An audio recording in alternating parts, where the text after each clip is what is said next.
ہم سب نے اپنے دلوں کو صاف رکھنا ہے، کوشش کرنی ہے کہ خود کو گناہوں سے بچائیں۔ بہت سارے لوگ اپنے آپ کو حرام سے بچا لیتے ہیں، بہت ساری نافرمانیوں سے بچا لیتے ہیں، لیکن وہ اپنے دلوں کو صاف نہیں رکھتے۔ یہ غلطی ہم سب سے بھی ہو جاتی ہے۔ آپ کو پتا ہے دلوں کو صاف رکھنا یعنی حسد سے، بغض سے، کینے سے بہت ضروری ہے، کیونکہ دل کی طہارت اور پاکیزگی ہی دراصل اعمال کی طہارت اور پاکیزگی کا ذریعہ ہے۔ اگر ہمارا دل صاف ہوگا تو ہی ہمارے اعمال صاف ہوں گے۔ یہ دل جو ہے نا ایکچولی بادشاہ ہے، اور جتنے بھی ہمارے باڈی پارٹس ہیں وہ اس کا لشکر ہے۔ اگر بادشاہ صحیح سلامت رہے گا تو اس کا لشکر بھی صحیح اور درست رہے گا، لیکن اگر بادشاہ بگڑ جائے گا تو obviously سارا لشکر بگڑ جائے گا۔ اسی لیے نبی اکرم صلی اللہ علیہ وسلم نے ایک حدیث میں کیا فرمایا کہ سنو، جسم میں ایک گوشت کا لوتھڑا ہے، وہ سیدھا ہو جائے تو سارا جسم سلامت رہتا ہے، اور اگر اس میں بگاڑ پیدا ہو جائے، اس میں فساد پیدا ہو جائے تو سارے جسم میں فساد پھیل جاتا ہے۔ پھر فرمایا سنو، وہ دل ہے۔ اسی وجہ سے آپ دیکھیے کہ جتنے بھی انبیاء آئے ہیں ان کی تعلیمات کا سب سے اہم ٹارگٹ دلوں کی اصلاح اور تزکیہ نفس ہوتا ہے۔ ہم سب آخرت پر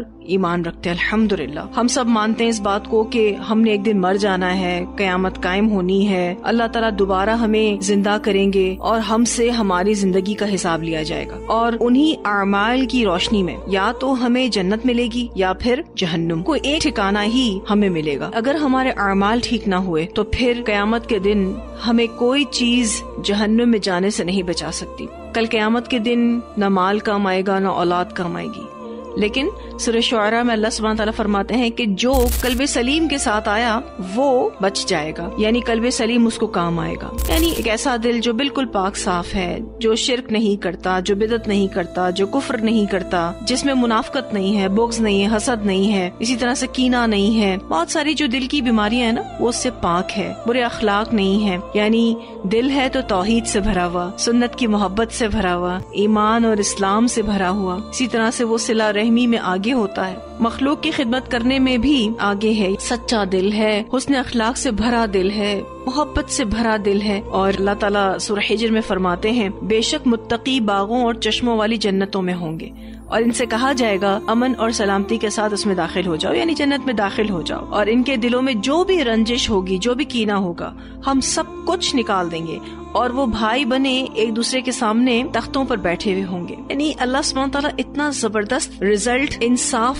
دل والوں کو دے گا۔ اور ہم سب یہ بات بہت اچھے سے جانتے ہیں کہ جنت ایک ایسا مقام ہے جہاں بہت ہی امن ہے، سکون ہے، اطمینان ہے، راحت ہے، ہر طرف سے سلام ہی سلام کی آوازیں آ رہی ہوں گی، اور اللہ سبحانہ تعالیٰ بھی جنتیوں کو بہت زبردست پروٹوکال دیں گے، ان کو اللہ تعالیٰ آنکھوں کی ٹھنڈک نصیب کرے گا۔ لیکن جب ہم اپنے دلوں کو صاف نہیں رکھتے، بتائیے کیسے ہم جنت میں جائیں گے؟ امام ابن قیم رحمہ اللہ بہت پیاری بات کرتے ہیں، کہتے ہیں کہ جو مومنین ہیں، جو صالح لوگ ہیں، دراصل اس دنیا میں بھی جنت کے مقیم ہوتے ہیں، ان کے دل تمام برے اخلاق سے پاک ہوتے ہیں، اللہ اور اس کے رسول کی محبت سے بھرے ہوئے ہوتے ہیں، وہ اپنے رشتہ داروں سے صلہ رحمی کرتے ہیں، اور وہ انسانوں سے پیار و محبت کرتے ہیں، ان کے اندر صدق ہے، دیانت ہے، یعنی بہت ہی اعلیٰ اخلاق سے معمور ہونے کی وجہ سے وہ اس دنیا میں بھی اطمینان اور سکون کی زندگی بسر کرتے ہیں۔ اور یہ اطمینان اور سکون جنت کی نعمتوں میں سے ایک بڑی نعمت ہے، جو کہ فاسق، فسادی اور فاجر شخص کو نصیب نہیں ہوتی، کیونکہ یہ شخص جس کے دل میں اتنی برائی ہو، جس کا دل اتنا آلودہ ہو، وہ اپنی ہی دل کی آگ میں جل رہا ہوتا ہے۔ اب میں نے اور آپ نے اپنے دل کو ٹٹولنا ہے کہ میں اور آپ کتنا اپنے دل کو فوراً سے صاف کرتے ہیں۔ آپ دیکھیں روزانہ کے بیسس پر کوئی نہ کوئی سچویشن ہماری زندگی میں آتی رہتی ہے، اور ہم اپنے دل کو اداس کر بیٹھتے ہیں، اپنے دل کو کوئی نہ کوئی روگ لگا کر بیٹھ جاتے ہیں، اور پھر نہ ہماری عبادتوں میں وہ لطف رہتا ہے، نہ ہم اذکار کو فوکس ہو کر پاتے ہیں، ہماری زندگی سے لطف ختم ہو جاتا ہے، مزہ ختم ہو جاتا ہے، ہم اپنے ہی دل میں لگی آگ میں جل رہے ہوتے ہیں۔ نبی اکرم صلی اللہ علیہ وسلم نے ایک انصاری صحابی کے بارے میں مسلسل 3 مرتبہ کہا کہ اگر کسی کو جنتی دیکھنا ہے تو ابھی وہ مسجد میں داخل ہوگا، اور 3 دن تک ایک ہی صحابی مسجد میں داخل ہوئے۔ حضرت عبداللہ بن عمر رضی اللہ تعالیٰ عنہ کو یہ حسرت ہوئی، جستجو ہوئی کہ جا کر دیکھیں آخر وہ کیا کرتے ہیں، تو کیا پتا چلا تھا کہ وہ کوئی خاص عبادت تو نہیں کرتے، لیکن اپنا دل صاف رکھتے ہیں۔ آج بھی بہت سارے ایسے لوگوں کو دیکھا گیا ہے جو بہت زیادہ قرآن پڑھنے میں ایکٹیو نہیں ہوتے، لیکن وہ اپنے دلوں کو صاف رکھتے ہیں، اور ایسا بھی دیکھا گیا ہے کہ اتنا قرآن پڑھنے کے باوجود بھی لوگ اپنا دل صاف نہیں کرتے۔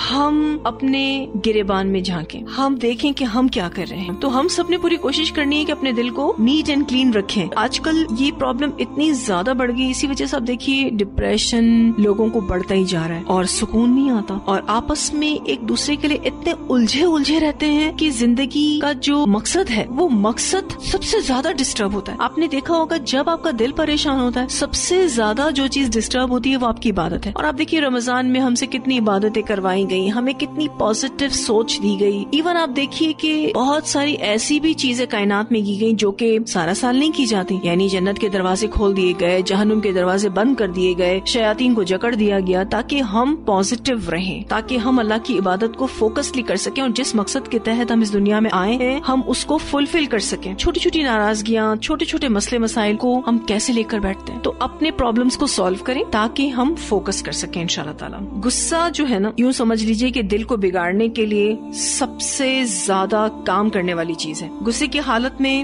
ہم وہ کچھ کر جاتے ہیں جو ہم عام حالات میں نہیں کرتے. تو نرمی والا معاملہ اختیار کریں گے انشاءاللہ تعالی. اور نبی اکرم صلی اللہ علیہ وسلم کو اسوہ حسنہ ہمارے سامنے ہے کہ آپ صلی اللہ علیہ وسلم نے کبھی بھی اپنی ذات کے لیے انتقام نہیں لیا. سیدنا یوسف علیہ السلام کے بارے میں آپ نے پڑھا کہ سارے بھائیوں کو انہوں نے معاف کر دیا, حالانکہ بھائیوں نے کیسی کیسی زیادتیاں کی, لیکن انہوں نے سب کو اگنور کر دیا. قرآن پاک میں کتنی بہترین تربیہ ہمیں دی گئی ہے, اور زبان کا صحیح استعمال ہمیں کتنی دفعہ سکھایا گیا ہے. آپ دیکھیں دنیا کی زندگی میں بارہا ہمارا دل آلودہ ہو سکتا ہے, یہ کوئی انوکھی بات نہیں ہے, لیکن اپنے دل کو پیوریفائی کرنا ہم سب کے بس میں رکھا ہے اللہ نے. اگر یہ نہ رکھا ہوتا تو اللہ تعالیٰ ہم سے کبھی بھی یہ ڈیمانڈ نہ کرتے, یعنی ہم اپنے دلوں کو صاف کر سکتے ہیں, تبھی ہم سے یہ ڈیمانڈ کی گئی ہے. روزانہ رات کو اپنے دل سے یہ کہہ کر سوئیں میں نے سب کو معاف کیا, اور اپنے دل کو بالکل نیٹ اینڈ کلین کر کے, جیسے ہم وضو کرتے ہیں نا سونے سے پہلے, تو بس دل کو بھی صاف کر کے سوئیں کہ اللہ تعالیٰ میں نے اپنے دل میں کسی کے لیے بھی کوئی برائی نہیں رکھی. تو یہ رمضان کا بہت امپورٹنٹ میسج ہے, اس کو انشاءاللہ تعالیٰ ہم اپنی